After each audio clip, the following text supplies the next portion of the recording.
তো এখানে আমি মা দুর্গার একটা সুন্দর ড্রয়িং করেছি। এটা আমার আসলে আমি একটা বই কিনেছিলাম বারোদোল থেকে, সেখান থেকে এই ড্রয়িংটা আমার পছন্দ হয়েছিল, সেখান থেকে আমি এটা আসলে করেছি। ওখান থেকে আঁকাটা যে ভিডিও ড্রয়িংয়ের আমি পরে আবার একটা ভিডিও দেবো, আর একটাও ভিডিও আছে আঁকার, ওটা আমি এর পরেই দেবো। এটাও তোমরা দেখতে পাচ্ছ যেখানে আমি ড্রয়িং করছি, ডিজাইন করছি আমাদের মা দুর্গার গয়নার। আর গয়নার ডিজাইনটা তেমন সিম্পলের ওপরে রেখেছি। মাথার ডিজাইন যেটা মাথার মুকুটের, ওটা আমার নিজে থেকেই করা। মাথার মুকুটের ডিজাইনটা কেমন হয়েছে একটুখানি জানাবে, আশা করি ভালো লাগবে। আর ভিডিওটা ভালো লাগলে প্লিজ লাইক করে দেবে, সাবস্ক্রাইব করে দেবে।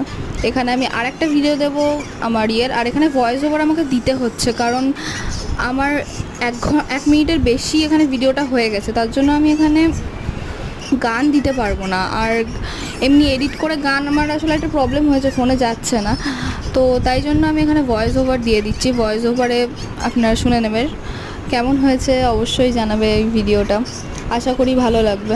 আর একটা ভিডিও যাবে। আর এখানে এটা আমি শেডে করবো না, ভাবছি এটা মোম রঙে করবো, বা মোম রঙ আর পেন্সিল কালার মিক্স করে। এবার তোমরা বলো আমাকে একটুখানি যে মোম রঙ বা পেন্সিল কালারে করলে ভালো হবে কিনা, না হলে জল রঙও করা যেতে পারে, বা মার্কারে, যেটা বলবে সেটাতেই করব। আর ভাবছি মোম রঙেই করবো, মোম রঙে পেন্সিল কালার আর মোম রঙ একসাথে করে।